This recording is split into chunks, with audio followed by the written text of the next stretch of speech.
호남권 경선 관련해서 조금 더 자세히 이야기 나눠보겠습니다. 광주 광산을 민영배 의원 화상으로 연결돼 있습니다.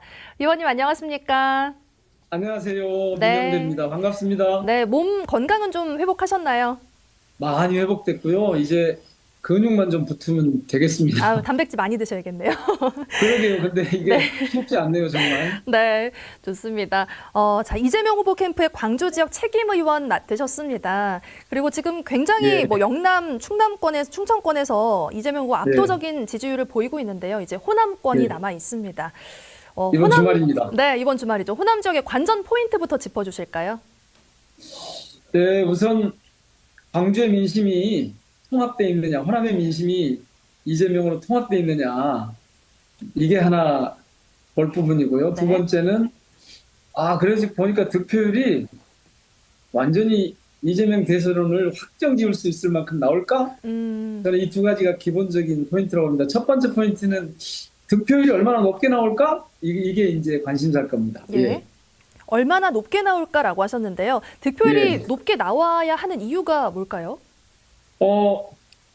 투표율과 득표율이 높아야, 예. 이를테면 호남이 봐봐, 우리가 이렇게 힘을 모아가지고 밀었잖아. 그동안도 우리가 계속 민주당 후보 대통령 대선 때마다 세게 밀었는데 이번엔 더 확실히 밀었어. 그러니 호남에 관심 좀 가져봐. 광주 전남에서 그동안 요구했던 거 어떻게든 좀 잘 받아들여봐. 이렇게 좀 당당하게 요구할 수 있지 않을까요? 광주 그리고 전남 그것도 지역에 그러지만 더 한 가지 중요한 거는 이 내란 잔당들이 계속 준동하고 있거든요. 네. 이 광주의 이름으로 이 통합된 힘을 보여주면 아마 좀 쫄지 않을까요? 네, 약간 두려워하지 않겠냐라는 말씀하셨는데요. 호남 예. 지역의 투표의 의미를 두고 다들 좀 아무래도 다른 지역과는 좀 다른 의미를 부여하지 않습니까? 어떤 이유 때문일까요? 호남은요, 잘 아시는 것처럼 민주주의가 어려움을 겪을 때마다 온몸으로, 특히 쿠데타가 있을 때면 온몸으로 저항해 왔잖아요.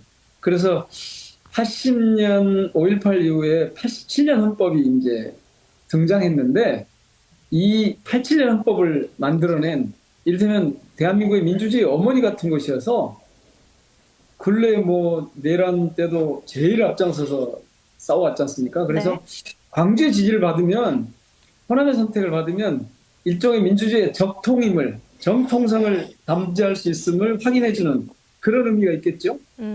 예. 민주주의의 정통성에 더 힘을 실어주는 의미가 있다라고 말씀을 해주셨습니다. 아무래도 이제 6월 3일 대선 일정이 지금 얼마 안 남았습니다. 좀 짧다 보니까 우리 호남 지역에서도 주요 현안을 선거 공약화하기 위해서 애를 쓰고 있습니다. 우리 지역 공약이 많이 좀 반영이 되는 어떤 힘을 좀 실어주셔야 하지 않습니까? 그래서 이 부분은 좀 의원님 길게 얘기해 주시면 좋을 것 같은데 우리 지역에서 꼭 놓치지 않고 좀 반영돼야 하는 공약, 핵심 공약 어떤 게 있을까요? 큰 방향은 우선요, 이제 광주가 그동안 민주주의를 위해서 엄청 헌신해 왔잖아요. 그러니까 이제 광주도 이제 좀 잘 먹고 잘 살아보자, 이른바 잘 쌓이진 광주. 그 초점을 맞춰야 되는데, 그러려면 소득을 높일 수 있는 일자리가 많아야 될 거 아닙니까?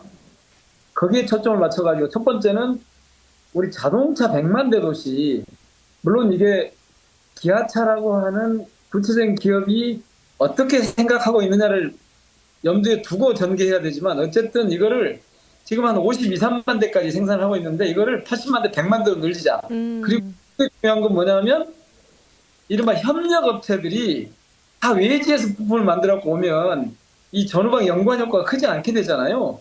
그래서 볼륨을 우선 100만 대쯤으로 늘리고 협력업체를 대거 현지화하자. 즉 광주와 인근에서 그 부품을 생산하도록 하자. 이게 지금 광주의 경제계에서 가장 크게 요구하는 일자리 대책이라고 하래요. 그래서 그걸 좀 반영해야 될 것 같고요. 두 번째는 이제 새로운 시대가 열렸잖아요. 앞으로는 AI 없이 안 돼요. 그리고 이미 광주 이 앞전 시장님부터 지금 시장님까지 다 여기 AI 융복합 산단을 세게 좀 뒷받침하고 있잖아요. 그래서 AI 산업의 중심 수도, AI 수도 역할을 광주가 좀 해보자.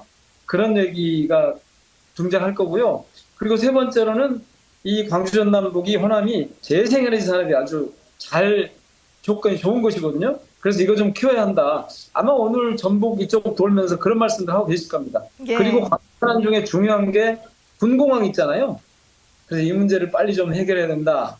거기에 대해서 오늘 이제 다들 말씀을 하시더라고요. 오늘 호남권 공약의 개요를 쭉 내놓으셨거든요.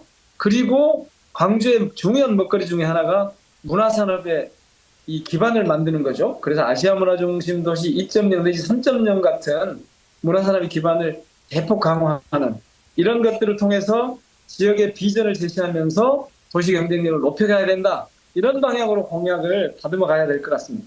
세 가지만 말씀해 주신다고 5가지를 말씀해서 제가 짧게 정리를 하자면 첫 번째는 이제 자동차 규모, 생산 규모 늘리면서 협력업체를 좀 현지화, 우리적으로 올 수 있도록 하고, 두 번째는 AI, 세 번째는 재생에너지, 그리고 네 번째 군공항 이전 문제 해결해야 되고, 다섯 번째 문화산업의 어떤 기반을 좀 닦는 것, 다 정말 너무 필요한 말씀 네, 해주셨습니다.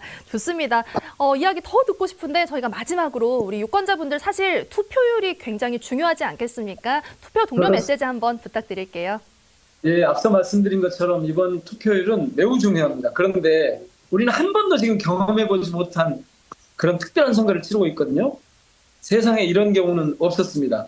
자, 지금 이 투표는 대한민국을 민주주의 공화국으로 다시 세우느냐 그렇지 못하느냐, 이 파탄 지경에 이른 민생을 회복시키느냐 못하느냐, 대한민국이 다시 성장의 동력을 회복하느냐 못하느냐, 이런 지금 굉장히 중요한 투표를 하게 되는데, 대선을 하게 되는데, 이 과정에서 지금 시작이 뭐냐면 민주당 경선입니다. 지금 민주당 경선을 통해서 대통령 후보가 정해지면 집권 가능성이 높거든요. 그래서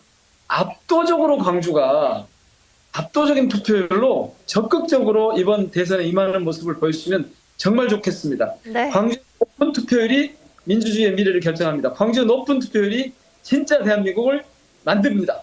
꼭 좀 투표해 주십시오. 알겠습니다. 오늘 의원님 말씀 여기까지 듣도록 하겠습니다. 광주 광산을 민영배 의원과 말씀 나눴습니다. 의원님 감사합니다. 고맙습니다.